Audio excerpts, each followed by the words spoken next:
بسم اللہ الرحمن الرحیم۔ تفہیم القرآن، سید ابو الاعلی مودودی،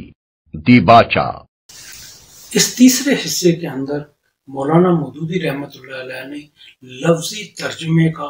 بہت اچھا تفصیلاً تجزیہ کیا ہے۔ یہ بہت ضروری تھا جس وقت مولانا مودودی رحمۃ اللہ علیہ نے لفظی ترجمے سے آگے بڑھ کر ترجمانی ترجمے کی طرف گئے تو ان کو یہ ضروری تھا کہ یہاں وہ بیان کرتے کہ دونوں میں فرق کیا ہے۔ مولانا مودودی رحمۃ اللہ علیہ نے یہاں لفظی ترجمے میں جو کمزوریاں ہیں ان کو فردن تفصیل کے ساتھ بیان کی۔ لفظی ترجمہ پڑھ رہے ہوتے ہیں تو آپ یہ سمجھتے ہیں کہ آپ بات کو سمجھ رہی ہیں، لیکن ایسا حقیقتاً نہیں ہوتا۔ اول تو لفظی ترجمے میں موضوع کا تسلسل قائم نہیں رہتا۔ دوم اہم بات یہ ہے کہ کلام الہی کا دل اور دماغ پر وہ اثر نہیں پڑتا جو کہ ایک ترجمانی کے انداز میں پڑتا ہے، اور آپ کو احساس وہ پیدا نہیں ہوتا جو ایک قرآن آپ کے دل و دماغ میں پیدا کرنا چاہتا ہے، کیونکہ قرآن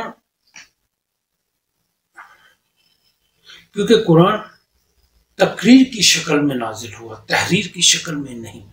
جب آپ کسی تقریر کو تحریر میں لاتے ہو تو اس کے وہ اثرات مختلف ہو جاتے ہیں جو تقریر کے اندر موجود ہوتے ہیں۔ مولانا مودودی رحمۃ اللہ علیہ نے اسی وجہ سے لفظی ترجمے کے بجائے ترجمانی کا ڈھنگ تفسیر کے لیے استعمال کیا۔ اس کے ساتھ ساتھ مولانا مودودی رحمۃ اللہ علیہ نے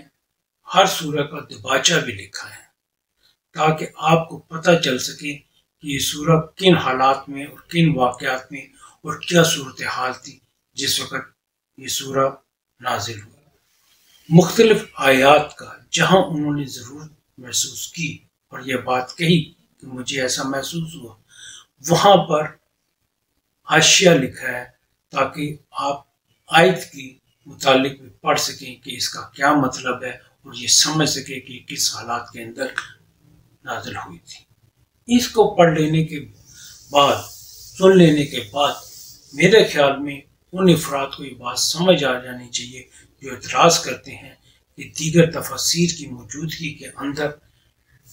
تفہیم القرآن کی کیا ضرورت تھی، اور دیگر تفاسیر کی موجودگی کے اندر آخر کیا وجہ ہے کہ یہ تفسیر پڑھی جائے اور پڑھنے والوں کے لیے اس میں کیا آسانی۔ یہاں پر کیونکہ مولانا مودودی رحمۃ اللہ علیہ نے بڑی تفصیل سے بات کی ہے تو یہ تفہیم القرآن کے صفحہ نمبر 8 سے 11 تک پر مشتمل ہے۔ لفظی ترجموں سے طبائع کے پوری طرح متاثر نہ ہو سکنے کی ایک وجہ یہ بھی ہے کہ ترجمے بالعموم بین السطور درج کیے جاتے ہیں، یا نئے طرز کے مطابق صفحے کو 2 حصوں میں تقسیم کر کے ایک طرف کلام اللہ اور دوسری طرف ترجمہ لکھا جاتا ہے۔ یہ طریقہ اس غرض کے لیے تو عین مناسب ہے جس کی خاطر آدمی لفظی ترجمہ پڑھتا ہے، کیونکہ اس طرح ہر لفظ اور ہر آیت کے مقابلے میں اس کا ترجمہ ملتا جاتا ہے۔ لیکن اس کا نقصان یہ ہے کہ ایک آدمی جس طرح دوسری کتابوں کو پڑھتا اور ان سے اثر قبول کرتا ہے، اس طرح وہ ترجمہ قرآن کو نہ تو مسلسل پڑھ سکتا ہے اور نہ اس سے اثر قبول کر سکتا ہے، کیونکہ بار بار ایک اجنبی زبان کی عبارت اس کے مطالعے کی راہ میں حائل ہوتی رہتی ہے۔ انگریزی ترجموں میں اس سے بھی زیادہ بے اثری پیدا کرنے کا ایک سبب یہ ہے کہ بائبل کے ترجمے کی پیروی میں قرآن کی ہر آیت کا ترجمہ الگ الگ نمبر وار درج کیا جاتا ہے۔ آپ کسی بہتر سے بہتر مضمون کو لے کر ذرا اس کے فقرے کو الگ کر دیجئے اور اوپر نیچے نمبر وار لکھ کر اسے پڑھیے، آپ کو خود محسوس ہو جائے گا کہ مربوط اور مسلسل عبارت سے جو اثر آپ کے ذہن پر پڑتا تھا، اس سے آدھا اثر بھی ان جدا جدا فقروں کے پڑھنے سے نہیں پڑتا۔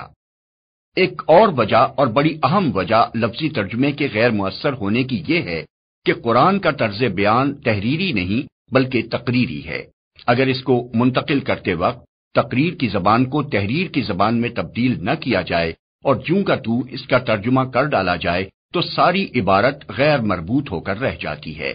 یہ تو سب کو معلوم ہے کہ قرآن مجید ابتداً لکھے ہوئے رسالوں کی شکل میں شائع نہیں کیا گیا تھا، بلکہ دعوت اسلامی کے سلسلے میں حسب موقع و ضرورت ایک تقریر نبی صلی اللہ علیہ وسلم پر نازل کی جاتی تھی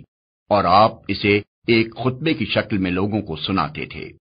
تقریر کی زبان اور تحریر کی زبان میں فطرتاً بہت بڑا فرق ہوتا ہے۔ مثلاً تحریر میں ایک شبہ کو بیان کر کے اسے رفع کیا جاتا ہے، مگر تقریر میں شبہ کرنے والے خود سامنے موجود ہوتے ہیں، اس لیے بسا اوقات یہ کہنے کی ضرورت ہی پیش نہیں آتی کہ لوگ ایسا کہتے ہیں، بلکہ مقرر آمد سخن ہی میں ایک فقرہ ایسا کہہ جاتا ہے جو ان کے شبہ کا جواب ہوتا ہے۔ تحریر میں سلسلہ کلام سے الگ مگر اس سے قریبی تعلق رکھنے والی کوئی بات کہنی ہو تو اس کو جملہ معترضہ کے طور پر کسی نہ کسی عبارت سے جدا کر کے لکھا جاتا ہے تاکہ ربط کلام ٹوٹنے نہ پائے۔ لیکن تقریر میں صرف لہجہ اور طرز خطاب بدل کر ایک مقرر بڑے بڑے جملہ ہائے معترضہ بولتا چلا جاتا ہے اور کوئی بے ربطی محسوس نہیں ہوتی۔ تحریر میں بیان کا تعلق ماحول سے جوڑنے کے لیے الفاظ سے کام لینا پڑتا ہے، لیکن تقریر میں ماحول خود ہی بیان سے اپنا تعلق جوڑ لیتا ہے اور ماحول کی طرف اشارہ کیے بغیر جو باتیں کہی جاتی ہیں ان کے درمیان کوئی خلا محسوس نہیں ہوتا۔ تقریر میں متکلم اور مخاطب بار بار بدلتے ہیں۔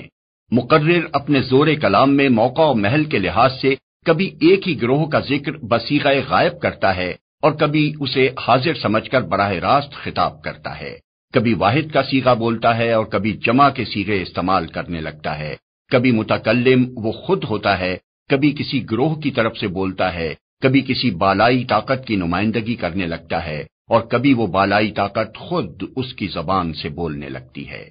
تقریر میں یہ چیز ایک حسن پیدا کرتی ہے، مگر تحریر میں آ کر یہی چیز بے جوڑ ہو جاتی ہے۔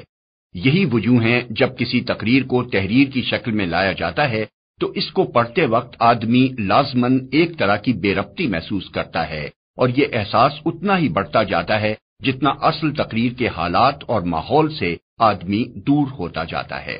خود قرآن عربی میں بھی ناواقف لوگ جس بے ربطی کی شکایت کرتے ہیں اس کی اصلیت یہی ہے۔ وہاں تو اس کو دور کرنے کے لیے اس کے سوا چارہ نہیں ہے کہ تفسیری حواشی کے ذریعے سے ربط کلام کو واضح کیا جائے، کیونکہ قرآن کی اصل عبارت میں کوئی کمی بیشی کرنا حرام ہے۔ لیکن کسی دوسری زبان میں قرآن کی ترجمانی کرتے ہوئے اگر تقریر کی زبان کو احتیاط کے ساتھ تحریر کی زبان میں تبدیل کر لیا جائے تو بڑی آسانی کے ساتھ یہ بے ربطی دور ہو سکتی ہے۔ علاوہ بری جیسا کہ ابھی میں اشارتاً عرض کر چکا ہوں، قرآن مجید کی ہر سورت دراصل ایک تقریر تھی جو دعوت اسلامی کے کسی مرحلے میں ایک خاص موقع پر نازل ہوتی تھی۔ اس کا ایک خاص پس منظر ہوتا تھا، کچھ مخصوص حالات اس کا تقاضا کرتے تھے اور کچھ ضرورتیں ہوتی تھیں جنہیں پورا کرنے کے لیے وہ اترتی تھی۔